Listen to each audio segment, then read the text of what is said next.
ये निकाह के ये फितने फसाद वाली जो रस्में है ना, ये खत्म कर दो। अब लगन हो रही है, आप मिलन हो रहे हैं, आप पक्की करने आ रहे हैं, आप चढ़ाने आ रहे हैं, आप पहनाने आ रहे हैं, अब अपनाने आ रहे हैं। बेड़ा ही गरक कर दिया लड़की वाले।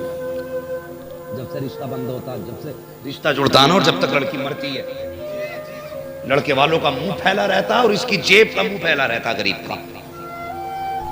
तीजे में आ रहा तो दामाद को 500 रुपए, 40 में आ रहा तो दामाद को 500 रुपए, ईद पे आ रहा तो 1000 रुपए। ओ अल्लाह के बंदे, कभी तो छोड़ जा।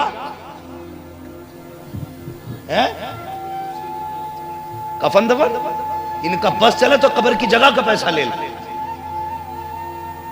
बदलो यार अपने आप को, सुन्नत के तरीकों पे निकाह करो, ताकि तुम्हारे तरीके देख करके गरीब मुस्कुरा के कहे या रसूल अल्लाह, वाह तेरा दीन, ऐसी उम्मत में पैदा की गई हूं जहां पे गरीबों को भी निभाया जाता है, अमीरों को भी निभाया।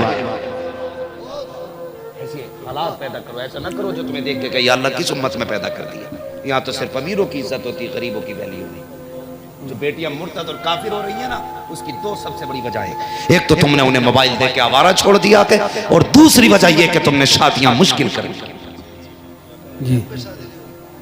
ये सबसे बड़ी बात है भाई। टाइम पर शादी होगी कहां से, जब बाप पे 10 लाख देने के लिए होंगे नहीं, और ये लालची कुत्ता 10 लाख से कम में किसी की बेटी लेने नहीं आएगा जी जी। किसकी शादी टाइम पे होगी? फिर 40 साल जब इसके हो जाएंगे, जिसे लड़का नहीं मिला तो इसके हिस्से में वो बुढ़ा आता जिसे कोई लड़की नहीं मिली। हाँ, कई लड़कियों के ये फोन आए, हजरत हम क्या करें, हमारे बाप ने निकाह जिससे किया उसकी उम्र हमसे 20 साल ज्यादा है। मैंने कहा वजह, उसने वजह बताई, वजह थी गरीबी।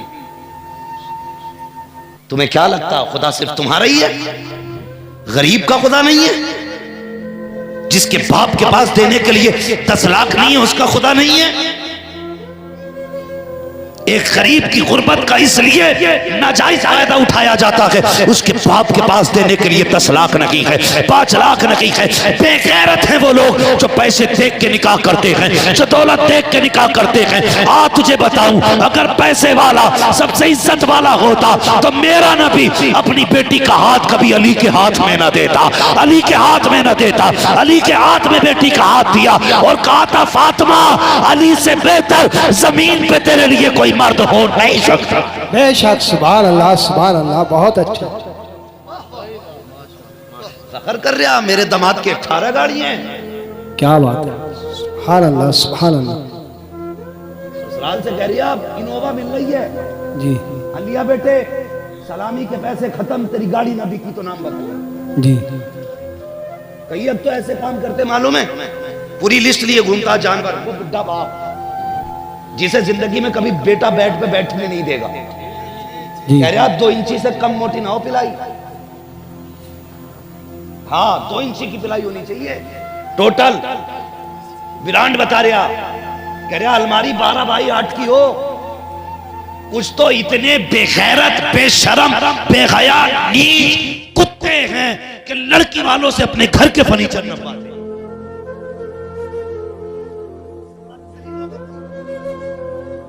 अगर तेरे घर बनाने की औकात नहीं तो तेरे लिए निकाह करना जायज नहीं।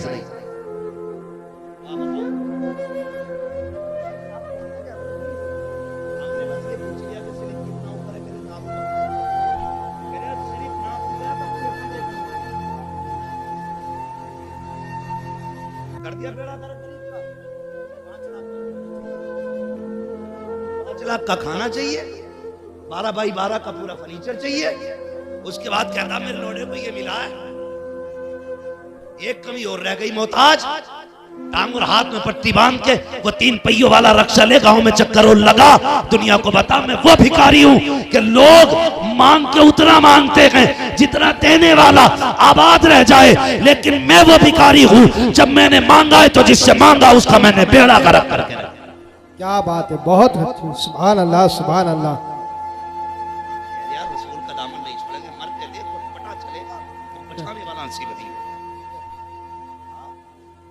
फर्नीचर तक नपवा दिया। 5 लाख का खाना चाहिए भूखों को, 15 लाख का जहेज चाहिए।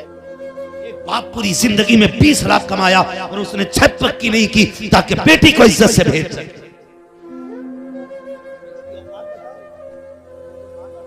बना के अगले दिन इमाम साहब माता पढ़ने जाते हैं सुबह, तेरा वो बैठा दो इमाम साहब बाहर। गेट के बाहर वो पड़ा है दीवान। इमाम साहब बोले यार ये कैसे रह गया, जगह ना थी अंदर। घर में जगह नहीं थी रखने की, और लिस्ट इतना बड़ा बेगैरत है, बारात के लिए पूरे गांव को नोतेगा, लेकिन वली में क्या कहेगा, नहीं खास खास लोग। इतना बड़ा बेगैरत है।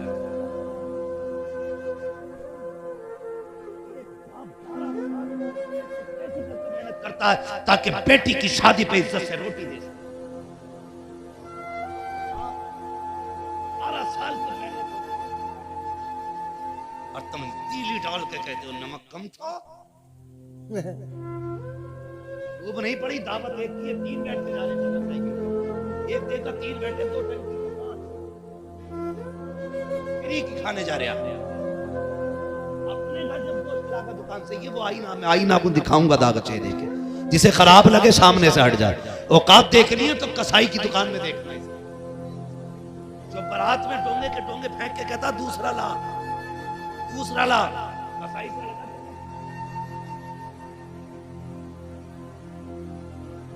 हाँ, कह रहा आधा किलो गोश्त है, इसमें 3 रोटी चिकनाई की।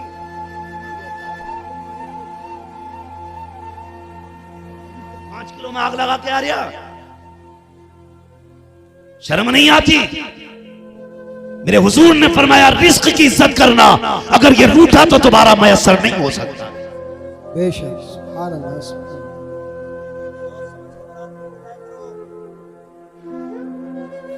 पता चला 400 रुपए आ गए। ये कैसे कहना कमाने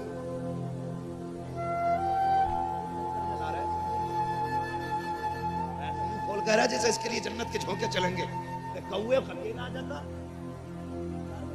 4 लोग ले आता, इज्जत से रिश्ता करा लेता। आबरू लूट ली, बेटियां मरने लगी यार तुम्हारी बेगैरती की वजह से। कितने बाप वक्त से पहले बूढ़े हो गए तुम्हारे नोचने और खाने की वजह से। अपनी बेटी की बारात में ना 50 से नीचे ला गया।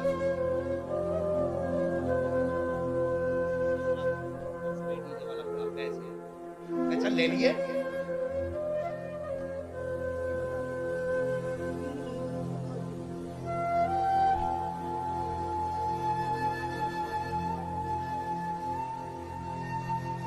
ऐसी गरीबों, ऐसी शादियों और ऐसे खर्चों इखराजात से कि जो तुम्हें कर्ज लेकर के करने पड़े। अगर तेरी औकात 100 लोगों को खिलाने की नहीं है ना, तो बिना कर्ज लिए 50 लोगों को यार सिर्फ खजूरें खिला दे। तुझे वलीमे का सवाब अता और खजूर भी ना को तेरी औकात नहीं है। इस्लाम ये कहता दस्तरखान पे बैठा के खाली पानी पिला दे, अल्लाह तुझे मुस्तफा की सुन्नत का सवाब अता फरमा दे। बेशक, सुभान अल्लाह, सुभान अल्लाह, क्या बात है। पता चला रुतबे दौलत से बुलंद नहीं होते, रुतबे खुदा की रहमत से बुलंद होते हैं। बेशक, पढ़ाएंगे बच्चों को इंशाअल्लाह, सारे बोले इंशाअल्लाह। और याद रखिएगा यही लोग हैं जो मरने के बाद काम आए, वरना कोई काम नहीं आने वाला। साल में एक बार याद करता आज बरसी पे, वो भी 4-5 बरसी करा के छुट्टी। वो जरा ठेका ही थोड़ी लिया अब्बा का मैंने, बड़े भैये पे भी तो जमीन है, वो भी करावे बरसी। ठेके में बरसी भी बस बट जाती है नहीं, लेकिन आपने बेटे को हाफिज बना लिया। वो जहां बैठ के कुरान पढ़ाएगा, अल्लाह उस कुरान के बरकत से तेरी कब्र में रहमतें नाजिल फरमाएगा, रहमतें नाजिल फरमाएगा। इसलिए मेरी गुजारिश है, कुरान से प्यार करो, साहिब कुरान से प्यार करो, मदरसों का ताउन करो, मदद करो मदरसों की। इस वक्त इस्लाम दुश्मन ताकतें जो है ना, बिल्कुल मदरसों को मिटाना चाहती हैं, बंद करना चाहती है। तुम कांधे से कांधा लगा दो और दुनिया को बता दो ये मदरसे तुम्हारे करम पे नहीं, ये मदीने वाले के करम पे चला करते हैं। बेशक, मदीने वाले के करम पे चला करते हैं। हर बच्चे को कुरान आना चाहिए, हर जवान को कुरान आना चाहिए। सबसे बड़ा कम नसीब है जिसे कुरान पढ़ना नहीं आता, सबसे बड़ा कम नसीब। और अल्लाह माफ करे, करीब करीब बेटियां तो सबकी कुरान पढ़ हुई है। पूछो ना रिश्ते का मसला हो, ये बड़ा लंबा होता हो जाएगा भाई साहब। जब बात रिश्तों की आती है ना, तो सीधी बात कहती मेरी लल्ली ने ना 3 बार कुरान पढ़ लिया ना, हमारी बहन ने तो 4 बार पढ़ लिया जी। 4 बार पढ़ के भी ना हुनर ही हुनर है, समझ में नहीं आ सकता क्या पढ़ लिया इसने। गुनगुनाने की आवाज बराबर आएगी, पता नहीं चल सकता अल्लाह की कसम कितने अर्थ पढ़े इसे, क्या फायदा ऐसी पढ़ाई से। फरमाया गया गलत पढ़ने वाले पे कुरान खुद लानत भेजा करता है। इसलिए कुरान को तजवीद के लिहाज से पढ़ो। कुरान तो ये कहता वरत्तिल कुरान तरतीला, कुरान को तरतील से पढ़ा कर, इसलिए कि हमने इसे तरतील में नाज़िल किया। और हम पढ़ते कैसे? मुझे पढ़ते हुए गैरत आती है जिस तरह हम पढ़ते हैं। कुरान तो वो नेमत है, अगर कसम खुदा की जिन्नों के जंगल में खड़े होकर पढ़ दो ना तो हिम्मत नहीं है कोई जिन्न आगे बढ़े। बेशक सुभान अल्लाह। ये जो भूत नहीं उतर रहे ना औरतों के, इसकी वजह सिर्फ ये है कि इन्हें कुरान नहीं आता। जितनी बड़ी जाहिल होगी उतनी बड़ी भूतनियां होगी। जिन्नात उसके उतर सकते जिस पर चढ़े हो, जो खुद ही हो तो बताओ भाई, खुद ही जिन्न हो तो उतरेगी। सारे मजारों पे लेके टहल लिए, 4-4 किलो के तावीज लटका लिए, कुछ नहीं होने वाला। बेटी दीनदार लेके आ, कुरान वाली लेके आ। अगर जादू किसी ने कर भी दिया, जिन्नात भी आ गए ना, तो रब ने कुरान में हर शय का इलाज रखा है। सिर्फ पाबंदी से कुरान पढ़ना शुरू कर दो, अल्लाह सारे भूत उतार डालेगा। लेकिन उतरेंगे कहां से? इसे तो खुद चढ़े पड़े। अब्बा ने भी सिर्फ गाड़ी में कुरान रखवा दिया था, पढ़ाया नहीं था। इसलिए मेरी गुजारिश है कुरान पढ़ा करो, बेटियों को कुरान पढ़ाओ, बेटियों को कुरान पढ़ाओ। ताकि और एक बात और बता दूं, बेटों को तो पढ़ा दिया ठीक है, ये मौलाना इनका तो करनी है दुआ। आपने अगर ऐसे बेटे पढ़ाए कि जो आलिम ना बने, तो पढ़ के वो खुद भी नहीं पढ़ते, पढ़ेंगे तो उनसे तुम्हारा कोई लेना देना नहीं। वो अपने ऊपर नहीं कुरान पे एहसान करते हैं, लो हमने आज 3 पारे पढ़े। लेकिन अगर तुमने बेटी को कुरान पढ़ा दिया, अगर वो पोती वाली भी हो जाएगी ना, जब भी कुरान खोल के बैठेगी, जब पारा मुकम्मल होगा हाथ उठाएगी, उसे अपने बाप की याद आएगी। वो कहेगी या रब, जो मैंने आयतें पढ़ी हैं इसका सवाब मेरे बाप की रूह को अता फरमा दे। बेशक क्या बात है, सुभान ये अल्लाह। बेटी होती है। इसलिए बेटियों को भी पढ़ाओ। और तुमसे गुजारिश है, शादी जरा हल्के हाथ से कर लो। नाराज हो गए क्या इस बात पर? तुम ये सोच रहे हो ना हमारे बहनों ही ने तो हमसे 10 लाख लिए थे, तू हमें रोक जा। जैसी करनी वैसी जोर से, जैसी करनी वैसी भरनी। जब लोगे तो दोगे भी, दोगे तो लोगे भी। इसके नुकसानात आप देख रहे हैं। नुकसानात पे अगर बात की जाए कई घंटे हो जाए, बस इतना समझ लो मुख्तसर में।